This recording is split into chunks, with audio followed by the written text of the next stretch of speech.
Hey guys, I wanted to talk to you guys about the book I read and did my review on. It's called Devices and Desires, A History of Contraceptives in America by Andrea. It was published in 2001, and the story is based on contraceptives in America and how they kind of began versus how they were modified and increased in number and in quality over the years. Also, the quality control on them, the people that benefited from them being made and making them themselves. It opened up jobs and opportunities and a chance for people to really take a grasp on their own lives and decide when they wanted to start a family, if they could afford it or if they could live that way. I read this entire book cover to cover, every word on every page.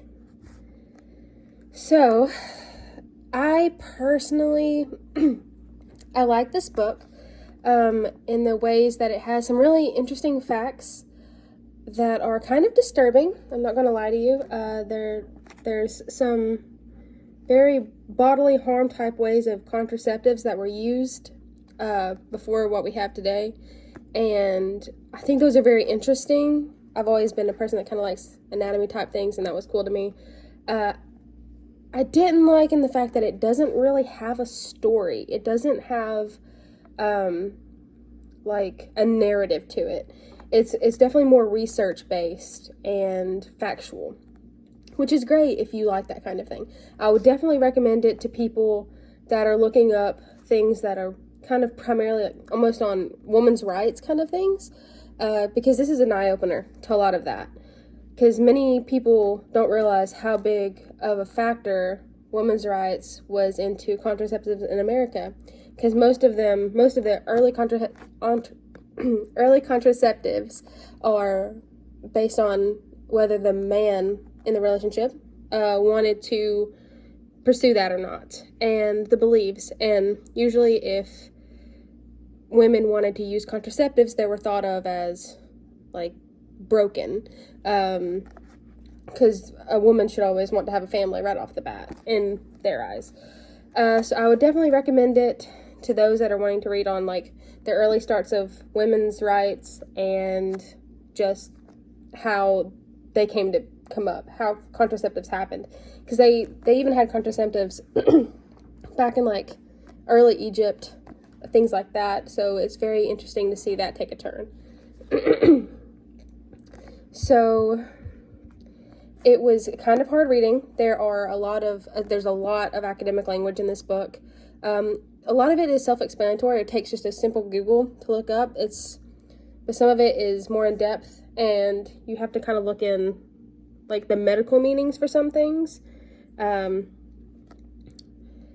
things, for example, Lysol, we use today, but we use it to disinfect things and clean off germs. They use that as a contraceptive back here, and I think that's bizarre. And so, like I said, not really a story there, more like a research paper, but a very in-depth one and has very revealing facts in it. So, I used this book to create a lesson plan about population control, and kind of based on like needs of big families. So the introduction of cars, telephones, communications, and other things that are needed with America growing as big as it has towards a certain time frame. I'm using fourth graders as an example. And I think this book is good. Can't really talk about contraceptives to a group of fourth graders.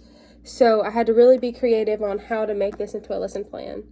And the fact that we're bringing in the assembly line and other like demands, I guess, for different things, contraceptives in this case, supply and demand is a very important role in this book and in fourth grade history. So I'm using those causes and effects for students to learn about supply and demand on more than one level. Because kids don't quite realize that telephones haven't always existed and what makes them come up to be. Same with internet, microwaves, cars, anything like that. So I was using that aspect to really centralize on from this book. Because this book, it shows how a lot of people get famous and popular and rich off of making contraceptives. It opened up many jobs, first being black market jobs that had to be utilized in order for these to come about. Because at first they were, all banned. You went straight to jail, got penalized, big fines, and stuff for anything to do with contraceptives in any kind of form, especially if you send them by mail. So taking something like this and recreating it into a lesson plan for fourth graders based on assembly lines, supplies and demands, and today's technologies, because this is today's technology. And so back then, they're today's technologies. Combining those aspects is what I'm using to create a lesson plan. Thank you.